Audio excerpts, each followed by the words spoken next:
హైదరాబాద్ జిల్లా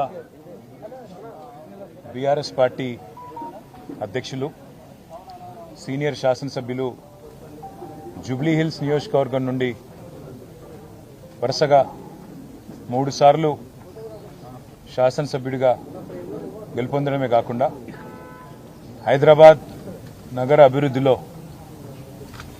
ఒక ప్రముఖ పాత్ర పోషించిన మృదు స్వభావి మా సోదరుడు శ్రీ మాగంటి గోపీనాథ్ గారు గత కొద్ది కాలంగా అస్వస్థతగా ఉన్న విషయం మీ అందరికీ కూడా తెలిసిందే.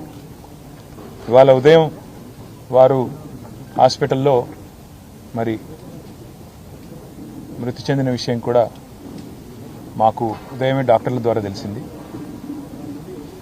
నిజంగా ఇది బీఆర్ఎస్ పార్టీకి, అదేవిధంగా హైదరాబాద్ నగరంలో అభివృద్ధిని, అదేవిధంగా హైదరాబాద్ నగరంలో ఇక్కడ ఉన్న అందరితో కలివిడిగా ఉండే ఒక నాయకుడిని కోల్పోవడం అనేది మా అందరికీ కూడా తీవ్రమైన ఆవేదనని, తీవ్రమైన బాధని కలిగిస్తున్న సందర్భం. మీడియాని, అదేవిధంగా మిగతా మా కార్యకర్తల్ని కూడా కోరేది, ఈరోజు వాళ్ళ గోపీనాథ్ గారి కుటుంబ సభ్యుల ఆలోచన మేరకు ఈరోజే అంత్యక్రియలు, అంతిమ సంస్కారాలు మొత్తం ఏర్పాట్లన్నీ కూడా చేయాలని చెప్పి వాళ్ళ కుటుంబ సభ్యుల కోరిక మేరకు మరి ముందుకు పోతున్నాము. మధ్యాహ్నం 4:30 నుంచి రాహుకాలం వస్తుందని చెప్తున్నారు.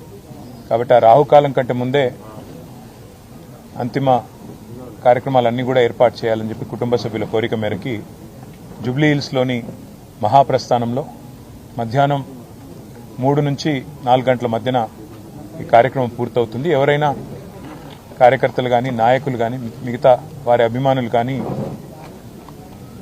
చివరిసారి వారికి నివాళులు అర్పించాలి అంటే వారు ఇక్కడ వారి కుటుంబ సభ్యుల్ని కలవడానికి, అదేవిధంగా వారికి నివాళులు అర్పించడానికి ఇక్కడ వారి స్వగృహం దగ్గర ఏర్పాట్లు చేయడం జరుగుతూ ఉంది. తర్వాత ఇక్కడ నుంచి ఊరేగింపుగా బయలుదేరి స్ట్రైట్గా మహాప్రస్థానానికి వెళ్ళి 4 గంటల లోపల రావుకాలం రాకముందే కార్యక్రమాలు చేయాలని వారి కుటుంబ సభ్యులు ఏదైతే నిర్ణయం తీసుకున్నారో దానికి అనుగుణంగా ముందుకు పోతాం. మా పార్టీ నాయకులు, కార్యకర్తలు అందరూ కూడా సహకరించాలని, మీడియా కూడా సహకరించాలని దయచేసి సహకరించాలని చెప్పి కోరుతూ, మరి రాష్ట్ర ప్రభుత్వం కూడా ఏర్పాట్లు చేస్తున్నామని చెప్పి ఇప్పుడే చెప్పింది. వారికి కూడా ధన్యవాదాలు. మరి ఈ అంతిమ కార్యక్రమాలన్నీ కూడా గౌరవప్రదంగా జరిగే విధంగా దయచేసి వచ్చిన వారికి ఇబ్బంది పెట్టకుండా అందరం కూడా సహకరిద్దామని చెప్పి కోరుతూ, ఇక్కడ స్థలం కూడా తక్కువ ఉంది, అందుకే కొద్దిగా వచ్చిపోయే వాళ్ళకి, వచ్చిపోయే వీఐపీలకు కూడా మనం కొద్దిగా వారికి సమయం ఇచ్చి వారికి మార్గం కూడా చేసే విధంగా మీరందరూ కూడా సహకరించాలని కోరుతున్నాం. జోహార్ మాగంటి గోపీనాథ్ గారు, జోహార్ మాగంటి గోపీనాథ్ గారు, మాగంటి గోపీనాథ్ గారు.